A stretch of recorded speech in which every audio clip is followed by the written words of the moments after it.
Assalamualaikum warahmatullahi wabarakatuh. Kembali lagi bersama saya Yunita. Di sini di video ini kita bakal membahas lagi buku Negara Paripurna dari Nyayudi Latif untuk melanjutkan video sebelumnya. Kalau video sebelumnya kan kita membahas dari bab 1 tuh. Bab 1, sekarang kita lanjut lagi ke bab 2. Ke bab 2 ini kita membahas sila pertama, yaitu ketuhanan yang Maha Esa, yang diambil didasari dari ketuhanan yang berkebudayaan. Nah, secara historis, hidup religius dengan kerelaan menerima keberagaman telah lama kita terima sebagai kewajaran oleh penduduk Nusantara. Sejak zaman Kerajaan Majapahit, doktrin agama sipil untuk mensenyawakan keberagaman ekspresi keagamaan telah diformasikan oleh Empu Tantular dalam Sutasoma, yaitu Bhinneka Tunggal Ika Tanhana Dharma Mangwa, yang berarti berbeda-beda namun satu, tiada kebenaran yang mendua. Jadi di sini yang dimaksud dari penjelasan ini, kita untuk kepercayaan kita tuh berbeda tapi tetap dalam satu ketuhanan. Jadi kita masih menyembah Tuhan kayak gitu, satu, walaupun berbeda pendapat, maksudnya jalurnya yang mana kayak gitu. Nah, kita terus selanjutnya kita membahas sistem penyembahan dari zaman dahulu sebelum tahun Masehi. Kita sistem penyembahan itu berbagai macam.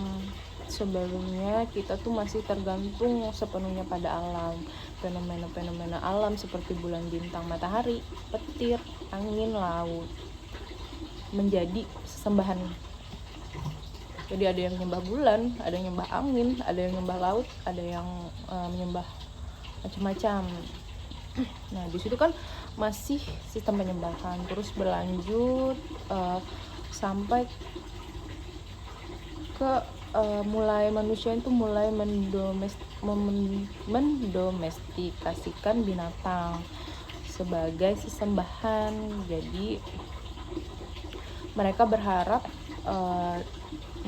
kayak misalnya masih percaya dewa dewi kayak gitu, kayak Dewi Lasmi, Dewi Sri. Jadi untuk mereka tuh kayak seperti percayanya menguasai pertanian lah, kan masih dulu tuh masih sistem pertanian kayak gitu kan. Jadi diberilah persembahan, jadi masih kepercayaannya seperti itu.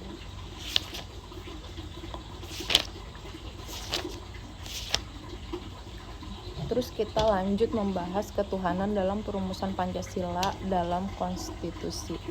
Kuatnya saham keagamaan dalam formasi kebangsaan Indonesia membuat arus besar pendiri bangsa tidak bisa membayangkan ruang publik tanpa Tuhan. Jadi sejak dekade 1920-an ketika Indonesia mulai dibayangkan oleh komunitas politik bersama mengatasi komunitas kultural dalam ragam etnis dan agama, ide kebangsaan tidak terlepas dari ketuhanan. Jadi yang dimaksud di sini itu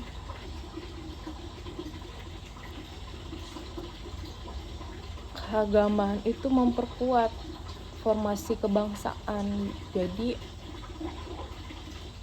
nilai-nilai agama itu kita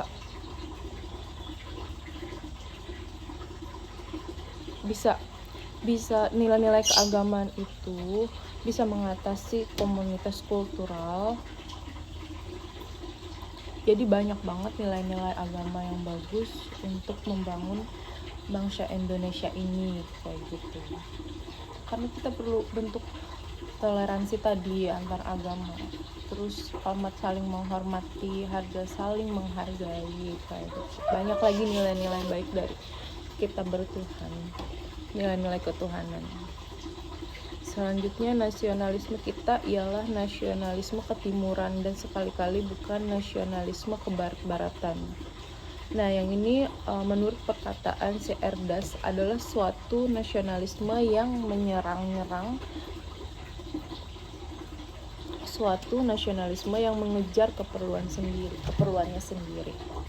Suatu nasionalisme perdagangan yang untung atau rugi. Nasionalisme kita adalah nasionalisme yang membuat kita menjadi pekakas Tuhan dan membuat kita hidup dalam roh. Bahkan seorang Tan Malaka dalam kapasitasnya sebagai pemimpin komunis mempunyai kepedulian yang tinggi untuk merukunkan antara komunisme dan Islamisme. Pada Kongres Komintern keempat November 1922, dia terang-terangan mengancam sikap permusuhan Komintern terhadap pan-Islamisme karena hal ini dipandangnya sebagai cerminan kekuatan burjuis yang tidak bisa dipercaya. Dia juga menekan potensi revolusioner dalam Islam, daerah-daerah penjajahan, dan kebutuhan partai komunis untuk bekerja sama kelompok-kelompok radikal Islam.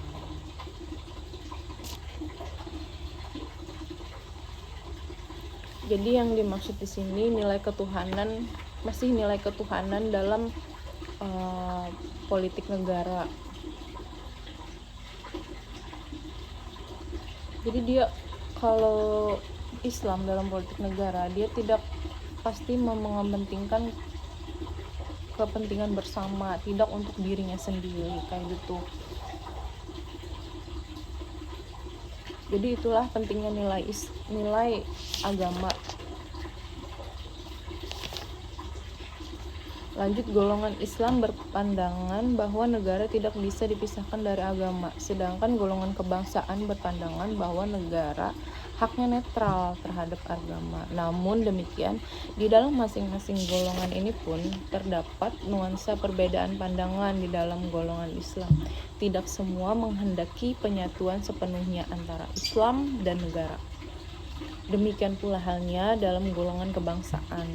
Ada golongan kebangsaan yang sepenuhnya menghendaki pemisahan urusan negara dan urusan agama. Golongan yang tidak sepenuhnya memisahkan urusan negara dan urusan agama. Bahkan ada pula tokoh-tokoh dari golongan kebangsaan yang ingin melaksanakan syariat Islam dengan sungguh-sungguh. Betapapun mereka berbeda pandangan dalam relasi negara dan agama, tidak ada penolakan terhadap nilai-nilai ketuhanan. Terlebih pada badan ini memang tidak terdapat perwakilan golongan komunis. Jadi yang dijelaskan di sini tuh tidak ada ruginya kayak gitu kan untuk memasukkan nilai-nilai Islam, nilai keagamaan dalam negara.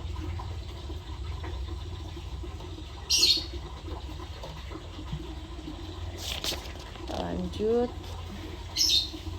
negara nasional yang bersatu itu tidak berarti bahwa negara itu bersifat religius. Negara nasional yang bersatu itu akan memelihara budi pekerti kemanusiaan yang luhur, akan memegang teguh cita-cita moral rakyat yang luhur. Maka negara demikian itu dan hendaknya negara Indonesia juga memakai dasar moral yang luhur yang dianjurkan juga oleh agama Islam. Nah itu tadi.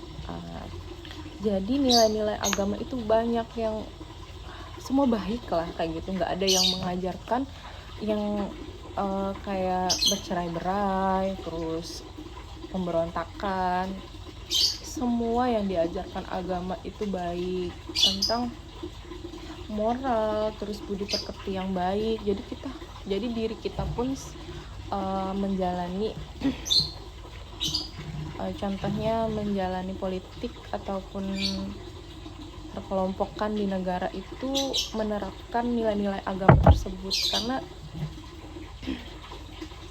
memang itu yang perlu kita dasari dari diri kita, suatu hal yang bernilai ketuhanan. Lanjut, Soekarno pernah berkata dalam uraiannya mengenai prinsip ketuhanan, bukan saja bangsa Indonesia bertuhan, tetapi masing-masing orang Indonesia hendaknya bertuhan, Tuhannya sendiri yang Kristen menyembah Tuhan menurut petunjuk Isa Al-Masih, yang Buddha